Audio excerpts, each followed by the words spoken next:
She raised him like her own, gave him everything, and he repaid her by kicking her to the curb.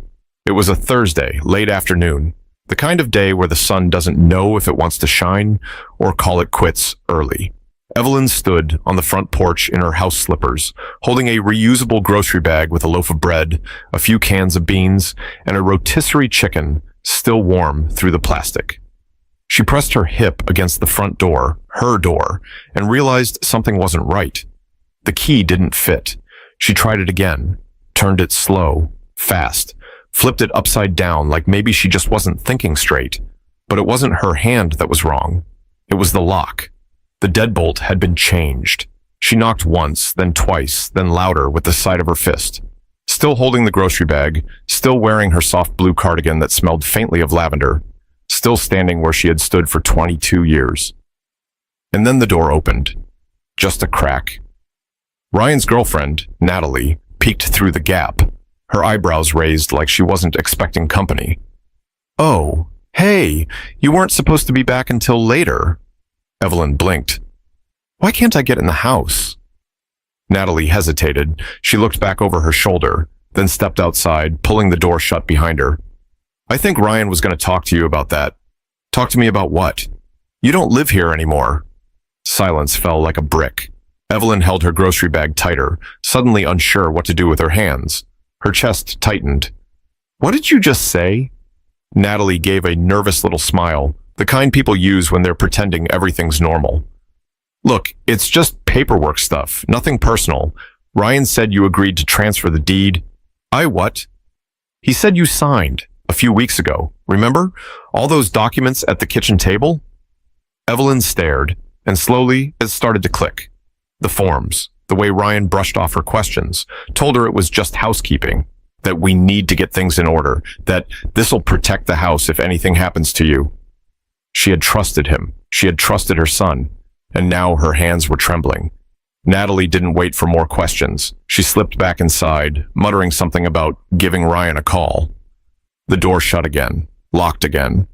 Evelyn stood there for a full minute, then 5, then 10. Nobody opened the door again. And she didn't knock. She walked down the steps slow, that chicken still tucked under her arm like a baby. She didn't know where she was going, but she knew she wasn't going back inside. But Ryan hadn't just taken her house. He took something deeper. And Evelyn was about to remember exactly who she was. Long before any of this, before the paperwork, before Natalie, before her front porch became foreign, Evelyn had been more than just a woman in a house. She had been a mother, and not just to anybody, to a child nobody else wanted. Back in 1996, Evelyn was working the night shift at St. Joseph's Hospital in Jackson, Mississippi. She was a floor nurse, tough, reliable, soft-spoken, a woman who had long since made peace with not having children of her own after 2 miscarriages and a failed round of IVF. The grief was a scar, invisible but deep. And then, one night, she met Ryan. He'd come in with a broken wrist, barely 2 years old, pale, underfed, wearing a t-shirt just 3 sizes too big with mustard stains on the collar. His foster mother didn't even stay at the hospital, dropped him off with child services and left. Evelyn didn't go looking to adopt, but sometimes God doesn't knock. Sometimes he just sits a baby in your arms and dares you to put him down. Ryan was silent for the first few days, just clung to her scrubs like a vine, wouldn't speak to anyone, wouldn't eat unless she fed him. Something about her made him feel safe, and that was enough.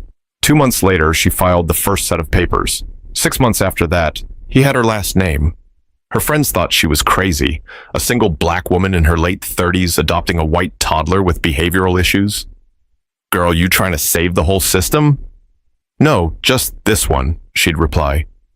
Evelyn gave Ryan everything she never had: a bedroom with a race car bed, packed lunches with his name and marker, swimming lessons, piano lessons, Saturday trips to the zoo. He had asthma. She found the best pediatrician. Trouble reading? She hired a tutor. She taught him how to braid hair using his action figures, so he'd know how to care for a future daughter. She made him write thank you notes after Christmas, and she never once missed a parent-teacher conference. But not everything was perfect. As Ryan grew older, things changed. By middle school, he started asking questions. "Why do I look different from you? Why do people stare at us in the store? Why does everybody think I'm adopted?" She always answered with the same words, "Because you are, but that doesn't mean you're not mine." He never fully accepted it. In high school, he grew distant. By college, he barely came home. And when he did, it was always quick. An overnight visit, a dinner, a "hey mama," before rushing out with his phone in his hand. But Evelyn never complained. She kept the lights on, kept his old room just the way he left it, kept believing that love, even quiet love, was enough. Then her husband passed, and suddenly Ryan started coming around more. He was helpful at first, cleaning gutters, mowing the lawn, reminding her to take her blood pressure pills. He'd bring Natalie sometimes, and they'd sit on the porch while Evelyn made cornbread and watched Jeopardy. She thought things were healing, but what she didn't know was that Ryan hadn't come home to rebuild. He came to take inventory, and by the time she realized it, her name was off the deed and her trust had been sold for scraps. But a mother doesn't forget, and Evelyn was already remembering every sacrifice she ever made. Evelyn spent that night in her car. She parked it 2 blocks down from the house. Well, what used to be her house, in front of a row of duplexes with peeling paint and plastic chairs on the porches. She didn't cry, not once. But her hands stayed locked at 10 and 2 on the steering wheel, even after the engine was off. The rotisserie chicken sat untouched in the passenger seat, cold now, grease soaking through the plastic. She stared out the windshield, her eyes fixed on nothing. Grief has a way of sitting heavy in your lungs, not just from losing people, but from realizing who they never were to begin with. When her husband Leonard passed 3 years ago from a misdiagnosed blood clot, Evelyn thought the pain couldn't cut deeper. He had been her balance, a man of few words, all weight. They met at church, fell in love over fried catfish and Bible verses, and spent 29 years building a home that rested on faith and forgiveness. But this pain, this betrayal, it had a different sting. The next morning, Evelyn went to the bank to check her account. Part habit, part necessity. It was almost funny. The balance hadn't changed because Ryan never touched that money, because Ryan never even knew it existed. After Leonard died, the hospital tried to avoid blame. They said it was a natural complication. But Evelyn had been a nurse too long not to recognize the pattern. She pressed, filed complaints, consulted with an old attorney friend, and 2 years later, she won a malpractice lawsuit that no one thought she could. $9.5 million. She didn't tell a soul, not even Ryan. She moved it into a separate trust under her maiden name, split across a handful of accounts. It wasn't out of paranoia. It was peace of mind, a secret, sacred thing. Because money changes people, and some things are better left under the radar. That day, sitting in the bank lobby with her ankles swollen and her spirit cracked in two, Evelyn realized something else. Ryan didn't just betray her trust. He underestimated her. She may not have had the house anymore, but she had resources, she had knowledge, and she still had one weapon Ryan had never learned how to use: patience.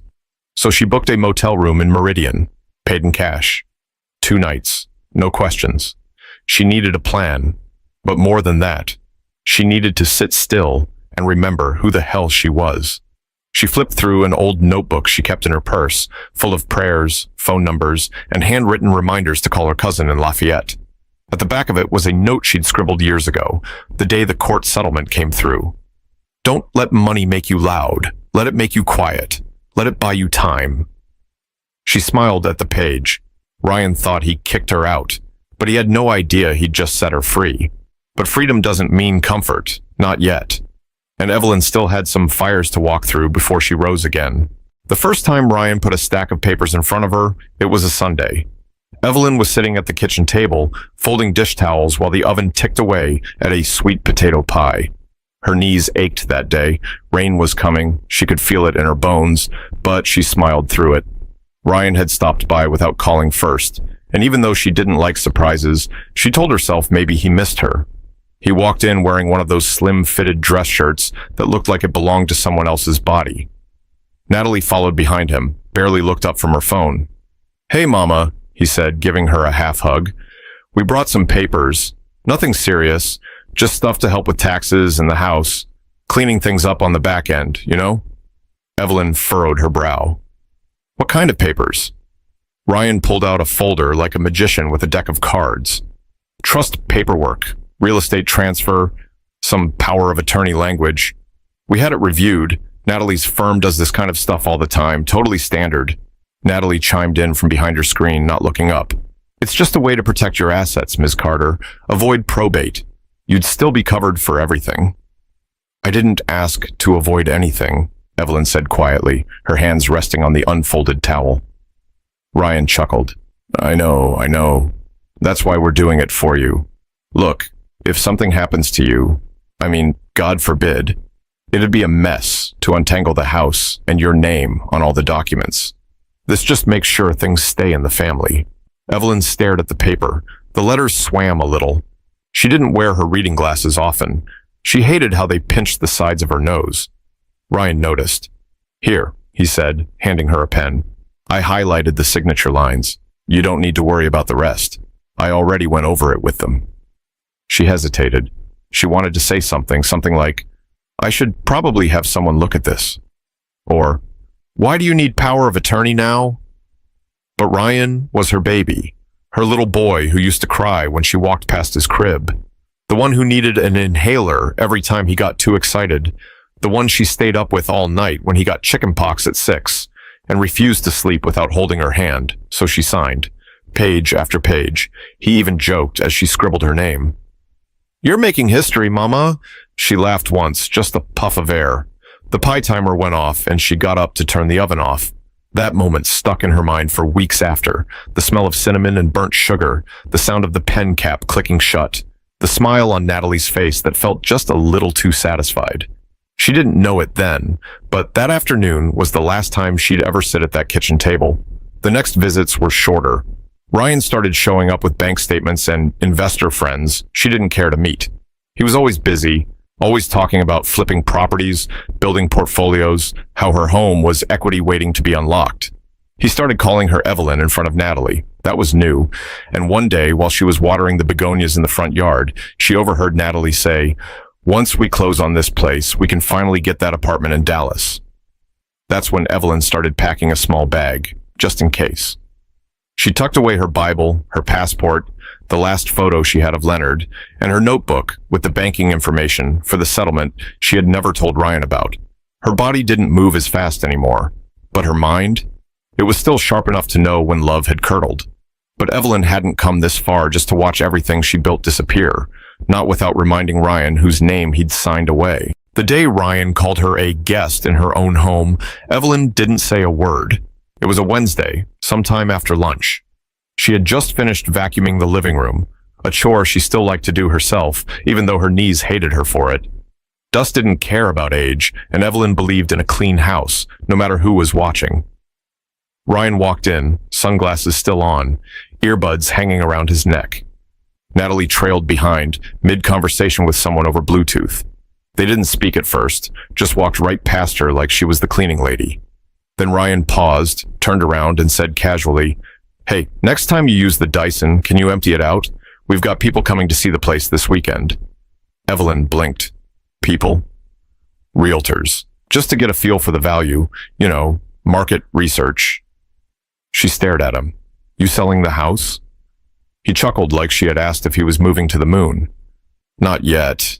Just thinking ahead. Gotta explore all our options, right? She stood straight. Our options? That's when he said it. You're a guest now, Mama. It's still your space, of course, but legally, well, you know how it is. Her hand tightened around the vacuum handle. She didn't say anything, didn't scream, didn't cry, just nodded once. That night, she packed her small bag for real. She didn't take much, just what she needed. That Bible, her notebook, 2 dresses, 1 pair of sneakers, and her wedding band, which she hadn't worn since Leonard passed, but still kept in a little pouch by her bedside table. Ryan didn't ask where she was going. Natalie didn't care. They had what they wanted, or so they thought. Evelyn checked into a budget motel on the other side of town near a truck stop and a gas station that always had flickering lights. The bed creaked when she sat down, and the heater wheezed like it had asthma. But it was hers, and it was quiet. She sat at the tiny desk and opened her notebook. There was a number she had kept in there for 14 years. Belonged to a woman named Doris, who used to work at a nonprofit that helped older women navigate housing law. Doris had helped her once when a tenant in her rental property tried to sue her over a plumbing issue. She dialed the number. It rang once, then twice, disconnected. She sighed. Then she remembered CJ, Clarence C.J. Burrell, Leonard's friend from the old neighborhood, a lawyer, long retired, but sharper than a whip and twice as stubborn. She hadn't spoken to him in years, but she picked up the phone anyway. It rang 6 times before a tired, raspy voice answered. "This better be Jesus or trouble." Evelyn smiled. "Maybe it's both." "Evie?" "Yeah, it's me. I need to talk to you." But CJ didn't need much convincing, because real friends remember when someone shows up with a casserole after your surgery, and he'd been waiting for a call like this. CJ met her at a diner just off I-20 the next morning, the kind of place that still served coffee in heavy ceramic mugs and called everyone Hun, whether they were 5 or 85. He looked older than she remembered, white in his beard now, eyes a little glassier. But he still had that same thick brow and dry humor that made people think twice before lying to his face. "You look like hell," he said, sliding into the booth across from her. Evelyn smiled. "Good morning to you too." He took a sip of his coffee, black. No sugar, no cream, just like Leonard used to. "All right," CJ said, setting the cup down. "Tell me everything. Don't skip. Don't soften. Just lay it out." So she did. She told him about the forms Ryan made her sign, the way he changed the locks, the guest comment, Natalie, the realtors, the fake smiles. CJ listened without interrupting once. When she was done, he leaned back and let out a long sigh. He tricked you, played you, but he made one big mistake. What's that? He forgot who raised him. Evelyn looked down at her napkin. "I signed the deed over, CJ. "Yeah. But signing under false pretenses? That doesn't mean it's legal, especially if you weren't fully informed or he misrepresented the documents." She raised an eyebrow. "You think we can take him to court?" CJ grinned. "Evie, I could take him to court in my sleep." She laughed, but there wasn't much humor in it. "I'm tired, CJ. I'm not trying to destroy him. I want my home, and I want to look at myself again and not feel like a damn fool." CJ nodded slowly. "Then let's not destroy him. Let's teach him something." They spent the next 2 hours going over everything. What she signed, what dates she remembered, the conversations she could recall. Evelyn had written most of it down in her notebook anyway, even before she thought she'd need it. Habit of an old nurse, document everything. CJ told her what to expect next, what kind of lawyer he'd connect her with, how they'd file a petition to investigate whether the transfer was fraudulent, and what to do if it escalated to court. Then Evelyn said something she hadn't told anyone else. "I've got money, CJ." He blinked. "You mean a little saved up?" "No, I mean real money. Settlement money from the hospital. $9.5 million. CJ nearly dropped his mug. Jesus. "I never touched it. Didn't want Ryan knowing. Didn't want anyone knowing, really." CJ shook his head slowly. "You've been sitting on $9 million and letting this boy run circles around you?" "I didn't want money to change the way I loved him," she said, barely above a whisper.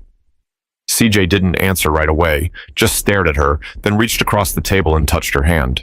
"It didn't," he said. "He changed all on his own." Evelyn looked out the window at the highway in the distance. Her reflection in the glass looked older than she felt. Worn. Not defeated, but cracked. Like something that had been dropped but refused to break. She turned back to CJ. "I want to do this right. No drama, no cameras. Just my name, back on my door." CJ nodded. "We'll get it." But there was one last conversation Evelyn needed to have. Before the lawyers, before the hearings. One final attempt to speak not to the man Ryan had become, but the boy she remembered. Evelyn didn't call first. She knew if she did, he'd either hang up or have Natalie talk for him. So she just showed up. It was late afternoon when she pulled into the driveway. The yard looked too neat, like someone had trimmed the hedges just enough to impress a stranger, but not enough to show real care. Her begonias were gone. She knocked once. Ryan answered in gym shorts and a branded hoodie, holding a protein shake. His face tightened the second he saw her. "Ma, Evelyn, what are you doing here?" Evelyn stepped forward just enough that the screen door separated them. "I don't need much of your time. I just came to say something." He looked back over his shoulder, probably checking if Natalie was home, then sighed and stepped onto the porch. Look, if this is about the house... She raised a hand. Let me finish. He shut his mouth. I raised you when nobody else would. Not because I had to, and not because I wanted to thank you. I did it because I saw a child who needed love, and I gave it. Every ounce I had. Ryan's eyes flickered, but he stayed quiet. I watched you grow. I gave up vacations, sleep, time, my body. I gave it all to you. And I never once made you feel like a guest in this life. She took a breath. Her throat was tight. And you repaid me with a signature and a changed lock. He rubbed the back of his neck. You signed, Ma. It wasn't like I forced... Don't call me Ma if you don't mean it. Silence. She straightened her shoulders. I'm not here to argue, just to tell you I know what you did. And you should know I'm not broke. Never was. I've got enough money to buy this house 10 times over. Ryan's face changed. First disbelief, then panic, then something like shame. I didn't know that. You weren't supposed to, she said, because love ain't a business, and loyalty can't be bought. But now I know, and so do you. He opened his mouth, but no words came out.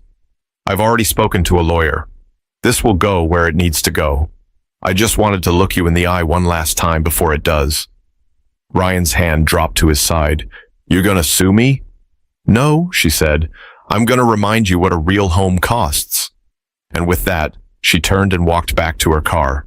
No yelling, no begging, just a woman who finally remembered her worth. But lawsuits don't scare people like Evelyn. What scares them is seeing the person they underestimated rise stronger than ever. 3 months later, the house was empty. No furniture, no Natalie, no Ryan.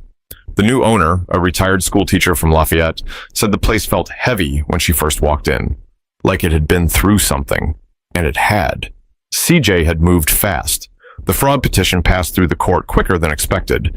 The judge didn't even blink after reviewing the documents and testimony, said Evelyn had clearly been misled, and the transfer was under questionable, possibly manipulative circumstances. Ryan never showed up to the hearing. He'd already left the state. Natalie went back to Dallas without him. Evelyn didn't smile when she heard that. She didn't laugh. She just exhaled. Long, slow, like something had been holding its breath inside her, and it could finally let go. She didn't move back in, though. Too many memories. Too many ghosts of quiet betrayals and Sunday dinners that now felt like rehearsals for an exit. Instead, she took her money, her full, untouched inheritance, and did something no one expected. She bought 3 homes in Pascagoula, Mississippi. Not big ones, not flashy, just enough. She turned them into safe housing for women over 60 who had been evicted, displaced, or abandoned by their families. She named the little program Len's Place after her late husband. Said it was the kind of thing he would have done if he'd lived long enough to retire. The first resident was a woman named Alma, 74 years old, kicked out by her grandson when she couldn't babysit full-time anymore. The second was Darlene. Her own daughter sold her house while she was in rehab for a hip surgery. Evelyn cooked Sunday meals for them all. Sometimes they watched game shows.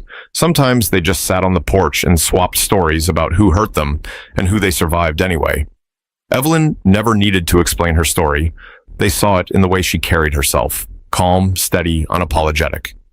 CJ still visited now and then, especially when paperwork piled up. He joked about putting her on a billboard, the woman who turned betrayal into a blueprint. Evelyn would laugh and wave him off. I just did what my mama taught me. You don't fold when you're cornered. You pray, you plant your feet, and you protect your peace. But Evelyn knew the fight wasn't about a house. It was about not letting a single act of betrayal define the life she built with her bare hands. 1 year later, Evelyn sat on the back porch of Len's Place with a cup of tea and a fleece blanket over her lap. The sky above Pascagoula was streaked with orange and gold, the kind of sunset that made silence feel like a hymn. Alma was upstairs crocheting. Darlene was in the kitchen humming to herself while she cleaned collard greens, and Evelyn, for the first time in a long while, felt still. Not busy, not angry, not hurt, just still. A letter came in the mail that morning, no return address, just her name, written in handwriting she hadn't seen in almost a year. Inside was a note. I messed up. I see that now. I don't know why I did it the way I did. Maybe I thought I was owed something. Maybe I just never understood what you gave me. I don't expect you to forgive me, but I wanted to say it. You didn't deserve what I did. I hope you're okay. Ryan. Evelyn read it twice, then she folded it neatly and placed it in the back of her Bible, not because she planned to forget, but because some things are meant to be remembered without being relived. She didn't write him back. She didn't need to. Forgiveness to her wasn't about letting him off the hook. It was about freeing herself from the grip of what he'd done.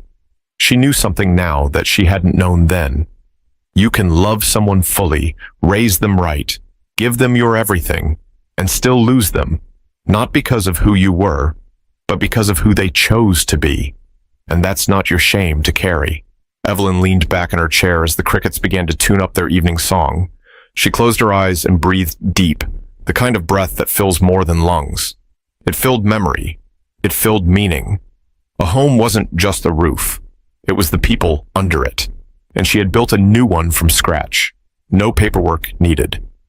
If this story hit you somewhere deep, if it reminded you of someone you've lost, loved, or let go, share it with a friend who needs to hear it. And remember this, real love can't be stolen. Real mothers don't fold, and real power doesn't scream. It builds again, quietly, from the ground up.